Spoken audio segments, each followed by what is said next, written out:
नमस्कार दोस्तों, आप लोग को स्वागत है हमारे चैनल पे। तो आज की इस वीडियो में बात करने वाले हैं Bihar board class 10th board examination 2026 में आप लोग का साइंस सब्जेक्ट के बायोलॉजी में आप लोग का बायोलॉजी का चैप्टर नंबर 3 जीव जनन कैसे करते हैं। इस चैप्टर से रिलेटेड जितने भी ऑब्जेक्टिव हो सकते हैं जो आप लोग को बोर्ड एग्जामिनेशन में आने वाले हैं उस सभी इसमें करवाने वाले हैं। तो आप लोग इस वीडियो को पूरा देखिएगा, साथ ही चैनल को सब्सक्राइब कीजिएगा और साथ ही आप लोगों को अगर वीडियो अच्छा लगे तो लाइक जरूर कीजिएगा। तो सबसे पहला जो सवाल है आप लोगों को यहाँ पे दिया गया है, यहाँ पे सबसे पहला सवाल दिया गया, पुष्पी पौधों में लैंगिक जनन होता है। पुष्पी पौधों में जो लैंगिक जनन है वो कैसे होता है। पहला ऑप्शन दिया गया है यहाँ पे पत्तियों द्वारा, फूलों द्वारा, तना द्वारा या फिर कोई नहीं। तो इसका सही उत्तर हो जाएगा ऑप्शन नंबर बी, यानी कि फूलों द्वारा होता है। अगला प्रश्न है कि मानव मादा के जनन तंत्र का भाग नहीं है। मानव यानी कि जो मानव है उसके मादा के जनन तंत्र का कौन सा भाग नहीं है। पहला ऑप्शन दिया गया है अंडाशय, गर्भाशय, शुक्रवाहिका या फिर डिंब वाहिनी। यहाँ पर अंडाशय भी होता है, गर्भाशय भी होता है और यहाँ पर डिंब वाहिनी भी होता है। इसका सही उत्तर जो हो जाएगा, यहाँ पर पूछा गया कि कौन सा जो है भाग नहीं है, तो इसका सही उत्तर हो जाएगा ऑप्शन नंबर सी, शुक्रवाहिका। शुक्रवाहिका जो होता है वो नर में होता है और यहाँ पर जो है आप लोगों को मादा में पूछा गया है। इसका सही उत्तर हो जाएगा ऑप्शन नंबर सी। अगला प्रश्न दिया गया है कि नर युग्मक एवं मादा युग्मक के संकलन को क्या कहते हैं। नर युग्मक एवं मादा युग्मक के संकलन को क्या कहते हैं। पहला ऑप्शन दिया किण्वन कहते हैं, बौनापन, मधुमेह या फिर कोई नहीं। तो जो नर युग्मक है और जो मादा युग्मक है इन दोनों के संकलन को क्या कहा जाता है। तो इसका सही उत्तर हो जाएगा ऑप्शन नंबर बी, बौनापन बोला जाता है। अगला प्रश्न दिया गया 4 नंबर में कि निम्नलिखित में से कौन जो है यहाँ पे एक लंगे पादप का उदाहरण है। निम्नलिखित में से कौन एक लंगे पादप का उदाहरण है। पहला ऑप्शन दिया गया सरसों, दूसरा ऑप्शन दिया गुड़हल, तीसरा ऑप्शन दिया पपीता या फिर चौथा ऑप्शन दिया गया है मटर। इसका जो सही उत्तर हो जाएगा ऑप्शन नंबर सी, यानी कि पपीता। इसका सही उत्तर हो जाएगा ऑप्शन नंबर सी, पपीता। अगला प्रश्न दिया गया कि मुकुलन द्वारा प्रजनन किसमें होता है। मुकुलन द्वारा प्रजनन किसमें होता है। पहला ऑप्शन दिया गया अमीबा में होता है, ईस्ट में होता है, मलेरिया में या फिर पैरामीशियम। इसका सही उत्तर हो जाएगा ऑप्शन नंबर बी, ईस्ट में होता है। अगला प्रश्न दिया गया फूलों में नर प्रजनन अंग होता है। फूलों में नर प्रजनन अंग होता है पुंकेसर, अंडपम, वर्तिकाग्र, वर्तिका। तो फूलों में जो नर प्रजनन अंग होते हैं किसको बोला जाता है। पहला ऑप्शन दिया गया था पुंकेसर, अंडपम, वर्तिकाग्र या फिर वर्तिका। तो इसका सही उत्तर जाएगा ऑप्शन नंबर ए, पुंकेसर। पुंकेसर जो है नर प्रजनन अंग का भाग है, नर प्रजनन अंग का भाग है। इसका सही उत्तर हो जाएगा ऑप्शन नंबर ए, यानी कि पुंकेसर। अगला प्रश्न दिया गया कि द्विखंडन होता है। द्विखंडन किसमें होता है। पहला ऑप्शन दिया गया अमीबा में, दूसरा ऑप्शन दिया पैरामीशियम में, तीसरा ऑप्शन दिया गया है लाइसमानिया में और चौथा ऑप्शन आप लोग को जो दिया गया है कोई नहीं। इसका सही उत्तर हो जाएगा, इसका सही उत्तर क्या हो जाएगा, द्विखंडन किसमें होता है। द्विखंडन यानी कि एक खंड होता है और इसमें क्या होता है, जो प्रजनन होता है उसमें दो खंड बट जाते हैं, एक इधर और एक इधर। इसमें अमीबा में होता है। इसका सही उत्तर हो जाएगा ऑप्शन नंबर ए, 7 का ऑप्शन नंबर ए, अमीबा। अगला प्रश्न दिया गया है 8 नंबर में दिया गया है कि निम्नलिखित में से किस जीव में बहुविखंडन होता है। निम्नलिखित में से किस जीव में बहुविखंडन होता है। पहला ऑप्शन दिया गया है अमीबा, दूसरा ऑप्शन दिया गया हाइड्रा, तीसरा ऑप्शन दिया गया मलेरिया परजीवी, चौथा ऑप्शन दिया गया है ईस्ट। इसमें आप लोगों को सही उत्तर हो जाएगा 8 नंबर का ऑप्शन नंबर ए, यानी कि अमीबा।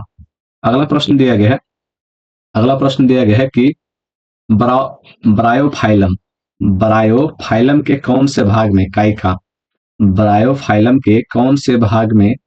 प्रबंधन होता है।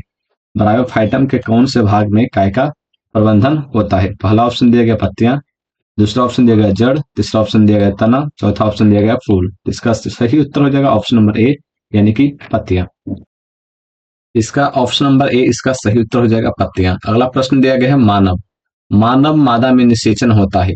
मानव मादा में जो निषेचन है वो किस प्रकार से होता है। पहला ऑप्शन दिया गर्भाशय, दूसरा ऑप्शन दिया गया है अंडाशय में, तीसरा ऑप्शन दिया गया योनि में या फिर फैलोपियन नालिका में। तो इसका यहाँ पर दिया गया जो मानव होता है, जो मनुष्य होता है, जो मादा होता है यानी कि जो औरत होता है, ठीक है, उसमें निषेचन जो होता है, फर्टिलाइज जो होता है, वो किस में होता है? गर्भाशय में, अंडाशय में, योनि में या फिर फैलोपियन नालिका में। इसका सही उत्तर हो जाएगा ऑप्शन नंबर डी, फैलोपियन नालिका में। ठीक है, अगला प्रश्न दिया गया 11 नंबर में। 11 नंबर में दिया गया कि द्वारा तने द्वारा काय का प्रबंधन होता है। तने द्वारा काय का प्रबंधन होता है। पहला ऑप्शन दिया पुदीने में, हल्दी में, अदरक में या फिर सभी में। इसका सही उत्तर क्या हो जाएगा? इसका सही उत्तर हो जाएगा ऑप्शन नंबर डी, सभी में। इसका सही उत्तर हो जाएगा ऑप्शन नंबर डी, सभी में। जो कायका प्रबंधन है, कायका प्रबंधन आप लोगों ने देखा होगा कि जो पुदीना होता है, पुदीना में आप लोगों ने देखा होगा कि वहां पर अगर कुछ दिन ऐसे ही छोड़ दे और हवा के और ऑक्सीजन के कंटेक्ट में जैसे ही आता है, पानी के कंटेक्ट में, तो उसमें देखिएगा तो कुछ कुछ आप लोग को ऊपर से उगने लगता है। साथ में हल्दी में भी देखा हो कि हल्दी के जो आप हल्दी को एक जो हल्दी है उसको ऐसे ही रख दे कहीं पे और कुछ दिनों के बाद देखें तो उस पर थोड़ा थोड़ा उसमें उगना स्टार्ट हो जाता है। साथ में अदरक में भी देखा होगा, इसी को कायका प्रबंधन बोला जाता है। इसको इसका सही उत्तर देगा ऑप्शन नंबर डी। अगला प्रश्न दिया गया है 12 नंबर में। 12 नंबर में दिया खंडन द्वारा जनन होता है। खंडन द्वारा जनन होता है किसमें होता है? मेढक में, सितारा मछली में, टिड्डे में या फिर कौए में। तो यहाँ पर खंडन द्वारा पूछा गया है जनन। खंडन द्वारा मतलब ये हुआ कि उस दो खंड में बढ़ जाता है। मेढक में ऐसा नहीं होता है, टिड्डे में भी ऐसा नहीं होता है और कौए में भी ऐसा नहीं होता है। इसका सही उत्तर हो जाएगा ऑप्शन नंबर डी, सितारा मछली। सितारा मछली में क्या होता है कि यहाँ पे खंडन द्वारा जो मछली होती है वो खंडन द्वारा दो भागों में बढ़ जाती है, ठीक है, दो भागों में, और इस प्रकार से जो है इसका जनन होता है। अगला प्रश्न दिया गया है, अगला प्रश्न दिया गया काय का प्रबंधन संभव है। काय का प्रबंधन संभव है कहाँ पे? यहाँ पे पहला ऑप्शन दिया गया जड़ में, तना द्वारा, पत्ती द्वारा या फिर उपयुक्त सभी द्वारा। तो आपने काय का प्रबंधन देखा होगा तो जड़ में भी काय का प्रबंधन होता है, साथ में तना में भी होता है और पत्ती में भी होता है। इसका सही उत्तर हो जाएगा ऑप्शन नंबर डी, उपयुक्त सभी द्वारा। अगला प्रश्न दिया गया है तने पर, अगला प्रश्न दिया गया तने पर अपस्थानिक कलियां पाई जाती है। तने पर अपस्थानिक कलियां पाई जाती है पुदीने में, आलू में, ब्रायोफिलम में या फिर सभी में। तो इसका सही उत्तर हो जाएगा ऑप्शन नंबर बी, आलू में। तने पर अपस्थानिक कलियां जब पाई जाती है आलू में। आलू में आपने देखा होगा कि आलू पे आप लोग को अपस्थानिक कलियां भी आप लोग को देखने को मिलेगा व्हाइट व्हाइट कलर के। आप आलू को रख दीजिएगा तो कुछ दिन के बाद 3 से 4 दिनों में आप लोग देखिएगा उस पर व्हाइट व्हाइट कलर के इस प्रकार से आप लोग को आलू पे हो जाएगा, उसी को अपस्थानिक कलियां बोला जाता है। अगला प्रश्न दिया गया है मुकुलन द्वारा अलैंगिक जनन होता है। मुकुलन द्वारा अलैंगिक जनन होता है। मुकुलन द्वारा अलैंगिक जनन होता है किसमें? हाइड्रा में, मटर में, शैवाल में या फिर प्लाज्मोडियम में। तो जो मुकुलन द्वारा अलैंगिक जनन होता है किसमें होता है? हाइड्रा में होता है। अगला प्रश्न दिया गया है कि अलैंगिक जनन मुकुलन द्वारा होता है। अलैंगिक जनन मुकुलन द्वारा होता है अमीबा में, हिस्ट में, प्लाज्मोडियम में, फिर लेशमानिया में। इसका सही उत्तर हो जाएगा ऑप्शन नंबर बी, ईस्ट में। 17 नंबर प्रश्न में दिया गया है कि निम्न में से कौन मानव में मादा जनन तंत्र का भाग नहीं है। निम्नलिखित में से कौन मानव में मादा जनन तंत्र का भाग नहीं है? पहला ऑप्शन दिया गया अंडाशय, दूसरा ऑप्शन दिया गर्भाशय, तीसरा ऑप्शन दिया गया शुक्रवाहिका, चौथा ऑप्शन दिया गया डिंब वाहिनी। 17 का सही उत्तर हो जाएगा ऑप्शन नंबर सी, शुक्रवाहिका। अगला प्रश्न दिया गया 18 नंबर में कि परागकोश में होते हैं। परागकोश में क्या होते हैं? बाह्यदल, अंडाशय, अंडप या फिर परागन। तो जो परागकोश होते हैं उसमें होते हैं परागकण। परागकोश में परागकण पाए जाते हैं। तो इसका सही उत्तर हो जाएगा ऑप्शन नंबर डी। अगला प्रश्न दिया गया है कि गतिशील जनन कोशिका को नर युग्मक तथा जिस जनन कोशिका में भोजन का यहाँ पे भंडार संचित होता है उसे क्या कहते हैं?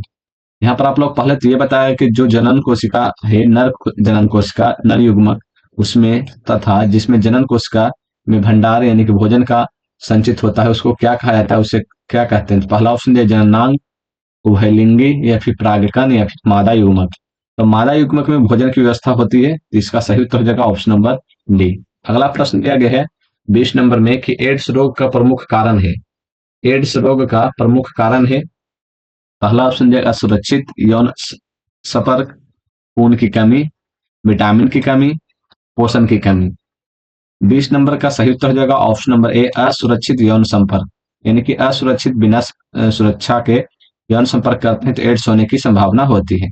अगला प्रश्न दिया है 21 नंबर में कि पंखुड़ियों का रंग अधिकतर होता है, पीला होता है, हरा होता है, लाल होता है या फिर सफेद होता है। पंखुड़ियों का जो रंग है अधिकतर कैसा होता है, तो इसका सही उत्तर हो जाएगा ऑप्शन नंबर बी, हरा होता है। अगला प्रश्न दिया गया कि फूल का कौन सा भाग फल में बदलता है। फूल का जो कौन सा भाग है वो फल में बदलता है, पुंकेसर, स्त्री केसर, अंडाशय या फिर बीज। तो फूल का कौन सा भाग जो है फल में बदलता है, तो इसका सही उत्तर हो जाएगा ऑप्शन नंबर सी, अंडाशय। अंडाशय जो है यहाँ पे फल में बदलता है। अगला प्रश्न दिया गया कि भ्रूण के जिस भाग से तना पत्तियां बनती है, भ्रूण के जिस भाग से तना पत्तियां बनती है उसे उसे मूलांकुर कहते हैं, प्रांकुर कहते हैं, प्रतंत्र कहते हैं या फिर इनमें से कोई नहीं। इसका सही उत्तर हो जाएगा ऑप्शन नंबर बी, प्रांकुर कहते हैं। अगला प्रश्न दिया गया है कि एकल जीवों में प्रजनन की विधि है खंडन द्वारा, विखंडन द्वारा, बीजाणु समासंग द्वारा या फिर ये सभी। तो जो एकल जीव होते हैं उसमें प्रजनन की जो विधि होती है, पहला तो खंडन द्वारा भी होता है, विखंडन द्वारा भी होता है और साथ में बीजाणु बीजाणु समासंघ द्वारा भी होता है। तो इसका सही उत्तर हो जाएगा ऑप्शन नंबर डी, सभी। अगला प्रश्न दिया गया है कि लैंगिक जनन में आवश्यकता होती है, लैंगिक जनन में आवश्यकता किस चीज की आवश्यकता होती है। पहला ऑप्शन दिया गया है केवल नर जननांग की आवश्यकता होती है, केवल स्त्री जननांग की आवश्यकता होती है, नर एवं स्त्री जननांग दोनों की आवश्यकता होती है या फिर इनमें से कोई नहीं। इसका सही उत्तर हो जाएगा लैंगिक जनन में आवश्यकता होती है नर एवं स्त्री जननांग दोनों की। अगला प्रश्न दिया गया है पुंकेसर पुष्प का कौन सा जननांग है। पुंकेसर जो है पुष्प का कौन सा जननांग है, नर, स्त्री या फिर दोनों या फिर इनमें से कोई नहीं। इसका सही उत्तर हो जाएगा ऑप्शन नंबर ए, नर। अगला प्रश्न दिया 27 नंबर में कि पुरुषों में यौवनारंभ के लक्षण होते हैं दाढ़ी एवं मूछ का उगना, कंठ का फूटना, मांसपेशियों में उभार आना, ये सभी।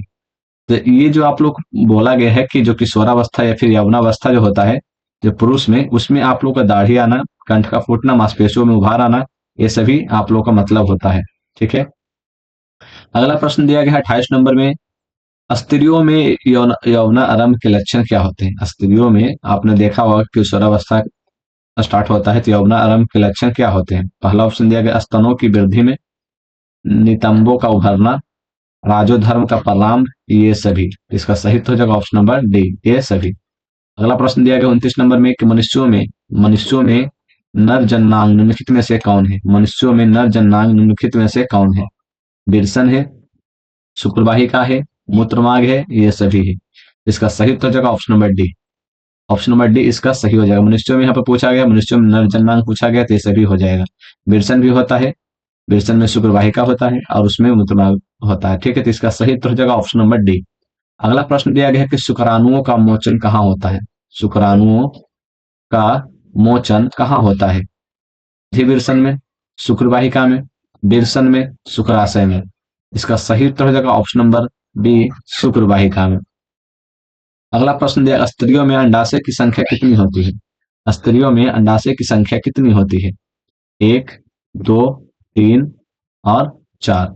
इसका सही उत्तर हो जाएगा ऑप्शन नंबर बी, यानी कि 2 होती है। स्त्रियों में अंडाशय की जो संख्या होती है 2 होती है।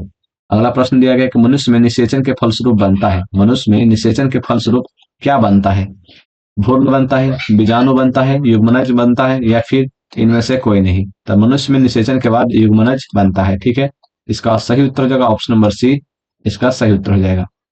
अगला प्रश्न दिया गया है विरसन में बने शुक्राणु संचित होते हैं। विरसन में बने शुक्राणु कहाँ पे संचित होते हैं। पहला ऑप्शन दिया गया है शुक्राशय में, अधिविरसन में, शुक्रवाहिका में या फिर मूत्रमार्ग में। तो इसका सही उत्तर हो जाएगा ऑप्शन नंबर बी, अधिविरसन में यहाँ पे संचित होते हैं। अगला प्रश्न दिया गया है कि वैसे परिवर्तन जो जीवों के नियंत्रण से बाहर होते हैं, वैसे परिवर्तन जो जीवों के नियंत्रण से बाहर होते हैं क्या कहलाते हैं, वो क्या कहलाते हैं। पहला ऑप्शन दिया टकराना, दूसरा ऑप्शन दिया क्षमता या फिर निकेत या फिर परिवर्तन। इसका सही उत्तर हो जाएगा ऑप्शन नंबर सी, निकेत। अगला प्रश्न दिया गया 35 नंबर में कि एक लिंगी पुष्प का उदाहरण है, एक लिंगी पुष्प का उदाहरण है पपीता, सरसों, उड़हुल या फिर इनमें से कोई नहीं। इसका सही उत्तर हो जाएगा ऑप्शन नंबर ए, पपीता। एक लिंगी पुष्प का उदाहरण है पपीता। अगला प्रश्न दिया गया मानव मानव जनन अंग किस आयु में परिपक्व एवं क्रियाशील होता है? मानव जनन अंग किस आयु में परिपक्व एवं क्रियाशील होता है? इसका सही उत्तर क्या हो जाएगा? पहला ऑप्शन दिया गया 12 में, 18 में, 24 में या फिर 30 में। इसका सही उत्तर हो जाएगा ऑप्शन नंबर बी यानी कि 18 में। यहाँ पर आप लोगों को देखिएगा तो यहाँ पर ये पूछा गया है कि परिपक्व कब होता है, ठीक है। ये नहीं पूछा गया कि कब चालू होता है, ठीक है। तो परिपक्व के बारे में पूछा गया है तो 18 होगा, ठीक है। इसका सही उत्तर हो जाएगा ऑप्शन नंबर बी यानी कि 18। अगला प्रश्न दिया गया है शुक्राणु का निर्माण। शुक्राणु का निर्माण होता है विरसन में, गर्भाशय में, अंडाशय में या फिर इनमें से सभी में। इसका सही उत्तर हो जाएगा ऑप्शन नंबर ए विरसन में। अगला प्रश्न दिया गया है कि लिंग गुणसूत्र का पूर्ण जोड़ पाया जाता है। लिंग गुणसूत्र का पूर्ण जोड़ पाया जाता है पुरुष में, स्त्री में, पुरुष और स्त्री दोनों में और किसी में भी नहीं। इसका सही उत्तर हो जाएगा ऑप्शन नंबर बी यानी कि स्त्री में। इसका सही उत्तर हो जाएगा ऑप्शन नंबर बी स्त्री में। अगला प्रश्न दिया गया है 39 नंबर में, हाइड्रा में प्रजनन की विधि, हाइड्रा में प्रजनन की विधि निम्नलिखित में से कौन है? हाइड्रा में प्रजनन की विधि निम्नलिखित में से कौन है? कायिका प्रबंधन, बीजाणु समाछन, मुकुलन या फिर विखंडन। इसका सही उत्तर हो जाएगा हाइड्रा में जो प्रजनन की विधि होती है वो मुकुलन होती है। हाइड्रा में जो प्रजनन की विधि होती है मुकुलन होती है। अगला प्रश्न दिया गया 40 नंबर में कि पुष्प का कौन सा भाग परागकण बनाता है? पुष्प का कौन सा भाग जो है परागकण बनाता है? पहला ऑप्शन दिया गया है बाह्यदल, दूसरा ऑप्शन दिया गया है पंखुड़ी, तीसरा ऑप्शन दिया गया पुंकेसर, चौथा ऑप्शन दिया गया है स्त्री केसर। तो पुष्प का कौन सा भाग परागकण बनाता है? तो इसका सही तो हो जाएगा ऑप्शन नंबर सी यानी कि पुंकेसर। पुंकेसर में जो है यहाँ पे परागकण बनता है। अगला प्रश्न दिया गया गन्ना, गन्ना हो गया, गुलाब एवं अंगूर, इन तीनों के कृषि में किस जनन विधि का उपयोग किया जाता है? गन्ना हो गया, गुलाब हो गया, साथ में यहाँ पे अंगूर की खेती में किस विधि का उपयोग किया जाता है? पहला ऑप्शन दिया मुकुलन विधि, कायिका विधि, खंडन विधि या फिर विखंडन विधि। यहाँ पर जब गन्ना आप लोगों ने देखा होगा लगाते हुए तो यहाँ पर कायिका विधि का उपयोग किया जाता है। इसको क्या क्या गन्ना जो रहता है उसको क्या किया जाता है? इसको छोटे छोटे पार्ट में काट लिए जाते हैं और उसको वहां पे क्या किया जाता है? वहां पे रोप दिया जाता है खेत में। उसके बाद फिर गन्ना साथ में गुलाब के जो पेड़ होते हैं उसमें भी वैसे ही किया जाता है। आपको देखने को मिला होगा कि जो गुलाब होते हैं उसके भी छोटे छोटे पार्ट कर लिए जाते हैं और उसको गड़ देते हैं, और वो जो यहाँ पे कृषि में वृद्धि होता है जब गड़ने के बाद तो कायिका विधि द्वारा ही होता है। तो इसका सही उत्तर हो जाएगा ऑप्शन नंबर बी, इसका सही उत्तर हो जाएगा। अगला प्रश्न दिया गया है 42 नंबर में कि मादा जनन तंत्र में, मादा जनन तंत्र में दोनों अंडवाहिकाएं संयुक्त होकर एक लचीली थैलीनुमा संरचना का एक लचीली थैलीनुमा संरचना का निर्माण करता है, जिसे क्या कहते हैं? पहला ऑप्शन दिया ग्रीवा, दूसरा ऑप्शन दिया गया योनि, तीसरा ऑप्शन दिया गर्भाशय या फिर इनमें से कोई नहीं। इसका सही उत्तर हो जाएगा ऑप्शन नंबर सी यानी कि गर्भाशय। अगला प्रश्न दिया है कि माँ के रुधिर से पोषण मिलता है। माँ के खून से, रुधिर मतलब ब्लड या फिर रक्त, माँ के जो खून है या फिर रक्त है उससे पोषण मिलता है भ्रूण को, गर्भाशय को, ग्रीवा को या फिर शुक्राणु को। इसका सही उत्तर हो जाएगा ऑप्शन नंबर ए भ्रूण को। अगला प्रश्न दिया गया 44 नंबर में कि मानव मादा में गर्भकाल का समय होता है। मानव के मादा में गर्भकाल का समय होता है 9 मंथ का, 10 माह का, 12 मंथ का या फिर 8 माह का। इसका सही उत्तर हो जाएगा ऑप्शन नंबर ए यानी कि 9 मंथ का होता है। अगला प्रश्न दिया गया कि ऋतुस्राव या फिर रजोधर्म का समय होता है। ऋतुस्राव और रजोधर्म का समय होता है 2 से 8 दिन, 3 से 9 दिन या फिर 4 से 10 दिन या फिर 5 से 11 दिन। इसका सही उत्तर हो जाएगा ऑप्शन नंबर ए 2 से 8 दिन होता है। अगला प्रश्न दिया गया है 46 में, निषेचन क्रिया के पश्चात युग्मनज में क्या बनता है? निषेचन क्रिया के पश्चात युग्मनज में क्या बनता है? बीज बनता है, भ्रूण बनता है या फिर खून का थक्का या फिर इनमें से सभी। इसका सही उत्तर हो जाएगा जब युग्मनज बनता है उसके बाद फिर आप लोगों का यहाँ पे भ्रूण बनता है, ठीक है। इसका सही उत्तर हो जाएगा ऑप्शन नंबर बी। अगला प्रश्न दिया गया 47 नंबर में कि वह प्रक्रम जिसके द्वारा जीव अपने जैसी संतानों की उत्पत्ति करते हैं, वह प्रक्रम जीव जो अपने जैसी संतानों की उत्पत्ति करते हैं वो क्या कहलाते हैं? पहला ऑप्शन दिया गया जनन कहलाते हैं, दूसरा ऑप्शन दिया गया डायफ्राम कहलाते हैं, तीसरा ऑप्शन दिया निषेचन या फिर भ्रूण कहलाते हैं। इसका सही उत्तर हो जाएगा ऑप्शन नंबर ए जनन कहलाते हैं। अगला प्रश्न दिया 48 नंबर में कि जनन कितने प्रकार से होता है। जनन जो है कितने प्रकार से होता है, 2, 3, 4 या फिर 1। तो इसका सही उत्तर जगह 48 नंबर का ऑप्शन नंबर ए यानी कि दो प्रकार से होता है। जनन कितने प्रकार से होता है, 2 प्रकार से होता है। अगला प्रश्न दिया गया है, इनमें से कौन अलैंगिक जनन की विधि है। इनमें से कौन अलैंगिक जनन की विधि है। पहला ऑप्शन दिया गया है विखंडन द्वारा, मुकुलन, बीजाणु जनन या फिर इनमें से सभी। तो अलैंगिक जनन की विधि यहाँ पर कौन सा हो जाएगा, अलैंगिक जनन की विधि, जिसमें आप लोगों का ऑप्शन नंबर डी यानी कि इनमें से सभी हो जाएगा। अगला प्रश्न है, किस प्रकार के जनन में जनक के शरीर से किस प्रकार के जनन में जनक के शरीर से कालिका कालिका निकलती है। किस प्रकार के जनन में जनक के शरीर से कालिका निकलती है। मुकुलन, विखंडन, अपखंडन या फिर बीजाणु जनन। तो इसका सही उत्तर हो जाएगा मुकुलन। मुकुलन में आप लोगों ने देखा होगा कालिका निकलता है। जैसे आपने हल्दी जो होता है, हल्दी आप लोगों ने हल्दी कच्चा हल्दी होता है उसमें आपने देखा होगा। साथ में जो अदरक होता है उसमें भी आपने देखा होगा। ये सब में जो है कालिका निकलता है। और आपने जनक के शरीर से आप लोगों ने देखा होगा, इस प्रकार से काला काला आप लोगों को देखने को मिलेगा। ठीक है, कुछ दिन अगर ऐसे ही छोड़ देंगे और उसमें हवा और पानी की मात्रा अगर मिला तो उस प्रकार से हो जाता है। अब प्रश्न दिया गया है 51 नंबर में, परागकोश में पाए जाते हैं। परागकोश में क्या पाए जाते हैं, दल पुंज, महादल, परागकण या फिर स्त्री केसर। तो इसका सही उत्तर हो जाएगा ऑप्शन नंबर सी, परागकण पाए जाते हैं। 51 का सही उत्तर हो जाएगा ऑप्शन नंबर सी, परागकण। अगला प्रश्न दिया गया, स्त्री केसर के आधारीय भाग को कहते हैं। स्त्री केसर के आधारीय भाग को कहते हैं वर्तिका, अंडाशय, वर्तिकाग्र या फिर पुष्पासन। इसका सही उत्तर हो जाएगा ऑप्शन नंबर बी, अंडाशय। अगला प्रश्न दिया गया 53 नंबर में कि पुंकेसर के अग्रभाग को कहते हैं। पुंकेसर के अग्रभाग को क्या कहते हैं, वर्तिका कहते हैं, परागकोश कहते हैं, वर्तिकान या फिर परागनली। इसका सही उत्तर हो जाएगा ऑप्शन नंबर बी, परागकोश कहते हैं। अगला प्रश्न दिया गया निषेचन की क्रिया। निषेचन की क्रिया किस जीव में मुख्यतः होती है, अमीबा में, ईस्ट में, पुष्पी, पादप एवं जंतुओं में या फिर इनमें से कोई नहीं। इसका सही उत्तर हो जाएगा ऑप्शन नंबर सी, पुष्पी, पादप एवं जंतुओं में होती है। अगला प्रश्न है, निषेचन के फलस्वरूप अंडाशय की दीवारें बनाती है। निषेचन के फलस्वरूप अंडाशय की दीवारें बनाती है। पहला ऑप्शन दिया फूल बनाती है, फल बनाती है, बीज बनाती है या फिर भ्रूण बनाती है। इसका सही उत्तर हो जाएगा ऑप्शन नंबर बी, फल बनाती है। निषेचन के फलस्वरूप अंडाशय की जो दीवारें है वो फल बनाती है। अगला प्रश्न दिया गया है 56 नंबर में बीजांड की दीवारें मोटी होकर बनाती है। बीजांड की दीवारें मोटी होकर क्या बनाती है। पहला ऑप्शन देगा फल बनाती है, बीज बनाती है, बीजावरण या फिर भ्रूण। इसका सही उत्तर हो जाएगा ऑप्शन नंबर सी, बीजावरण। इसका सही उत्तर हो जाएगा ऑप्शन नंबर सी, बीजावरण। अगला प्रश्न दिया गया कि कौन सा भाग निम्नलिखित में कौन सा भाग केवल केवल पुरुष जननांग में पाया जाता है। निम्नलिखित में से कौन सा जो भाग है केवल पुरुष जननांग में पाया जाता है। पहला ऑप्शन दिया गया है फ्लोपियन नालिका, दूसरा ऑप्शन दिया गया है लेबिका माइनोरा, तीसरा ऑप्शन दिया गया है शुक्रवाहिका, चौथा ऑप्शन दिया परिपक्व फुटक।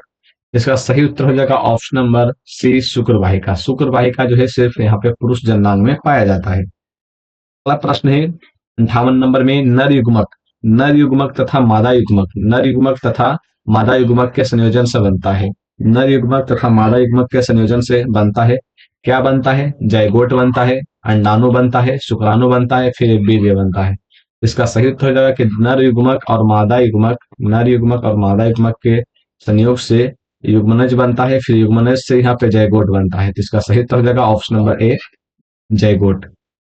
अगला प्रश्न दिया गया, स्त्रियों के मासिक चक्र में एक परिपक्व अंडाणु कुछ दिन अंडाशय से बाहर निकलता है।